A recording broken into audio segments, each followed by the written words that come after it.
Question 1. Which of the following best describes the primary purpose of availability zones, AZs, in a cloud region? Option A. To provide global content delivery network, CDN, services closer to end users. Option B. To enable customers to distribute application components across physically isolated locations within a region for high availability and fault tolerance. Option C. To offer the highest level of isolation for disaster recovery across vast geographical distances. Option D. To serve as network endpoints for connecting on-premises data centers to the cloud. The correct answer is to enable customers to distribute application components across physically isolated locations within a region for high availability and fault tolerance. Here's the explanation. Availability zones are designed to be physically distinct and isolated locations within a region, allowing applications to remain operational even if one AZ experiences a failure. Option A describes edge locations, Option C describes regions, and Option D is not the primary purpose of AZs. Question 2. A cloud architect is designing a highly available database solution that requires synchronous data replication with minimal performance degradation. Which feature of availability zones makes this possible? Option A. Physical isolation through separate floodplains and power grids. Option B. Redundant infrastructure within each AZ, often consisting of multiple data centers. Option C. Low latency interconnectivity between AZs using high-speed redundant private network links. Option D. Logical mapping of AZs to account-specific identifiers to prevent hotspots. The correct answer is low latency interconnectivity between AZs using high-speed redundant private network links. Here's the explanation. Synchronous data replication requires extremely low latency between the primary and replica databases. The high bandwidth, low latency network links connecting AZs are crucial for enabling this without significant performance impact. While other options are key features, they don't directly facilitate synchronous replication performance. Question 3. Which statement accurately differentiates availability zones, AZs, from regions? Option A. AZs provide geographical isolation across vast distances, while regions provide fault isolation within a single data center. Option B. AZs are contained within a specific cloud region and provide fault isolation within that region, whereas regions provide geographical isolation and are for disaster recovery across vast distances. Option C.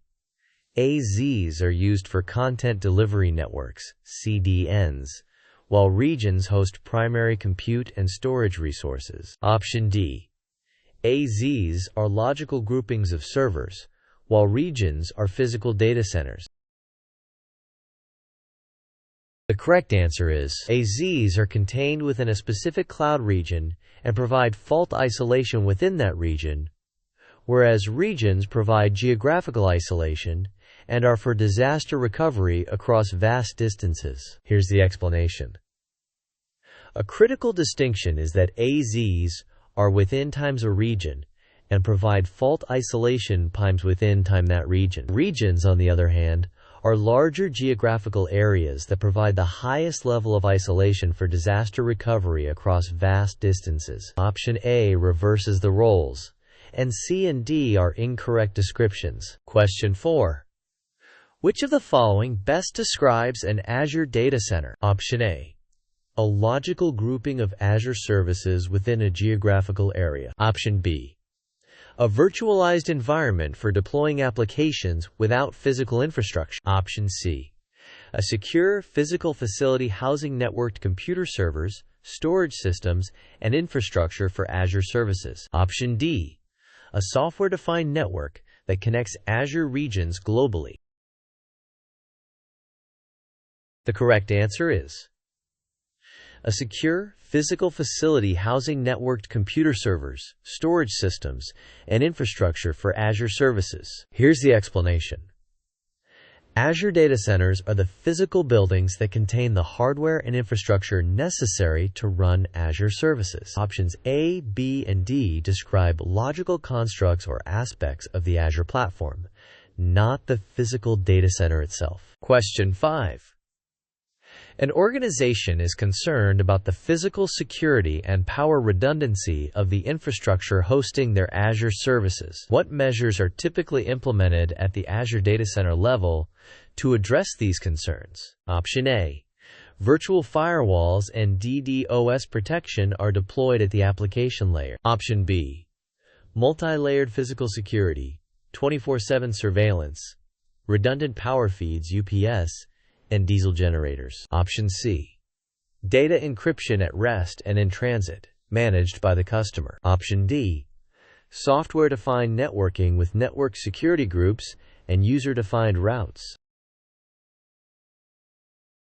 The correct answer is multi-layered physical security, 24/7 surveillance, redundant power feeds, UPS, and diesel generators. Here's the explanation. Azure data centers are engineered with multi-layered physical security protocols, fencing, surveillance, biometrics, and robust redundant power infrastructure, multiple grids, UPS, generators, to ensure continuous operation and protection. Question 6.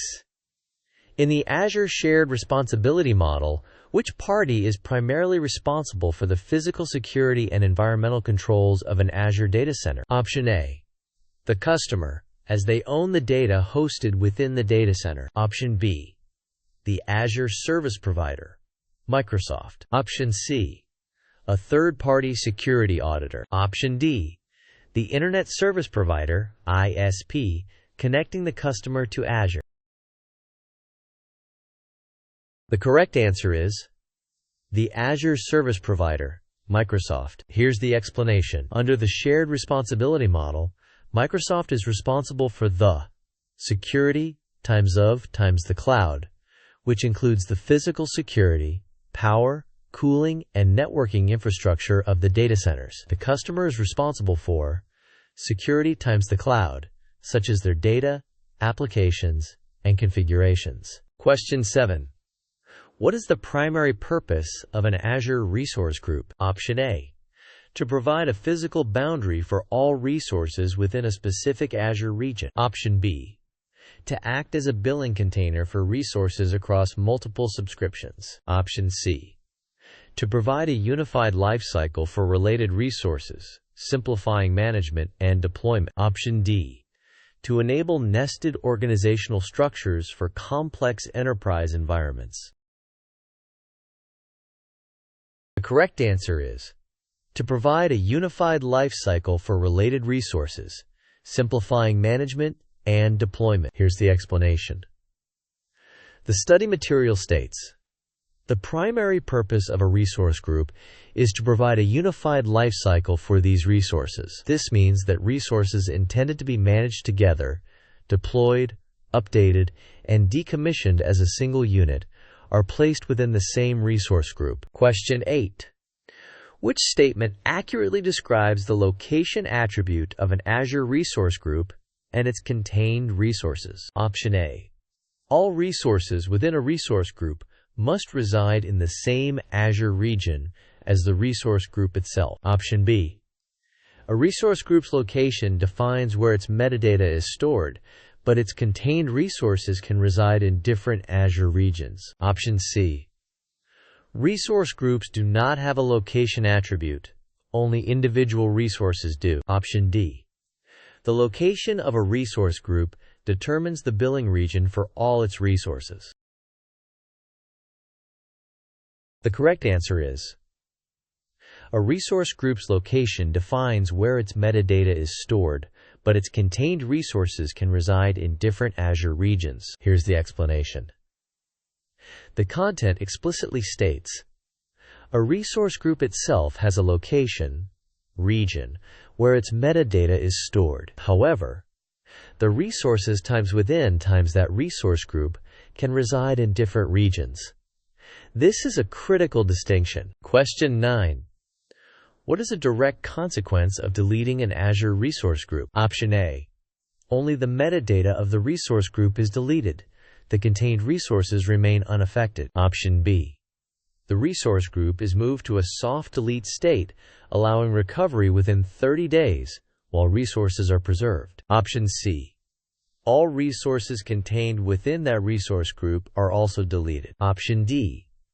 The resource group is archived and its resources become read only until restored. The correct answer is, quote, all resources contained within that resource group are also deleted. Here's the explanation. The exam tips section highlights. A critical point for exams is that deleting a resource group deletes all resources contained within it. Thanks for watching. Please subscribe to my channel.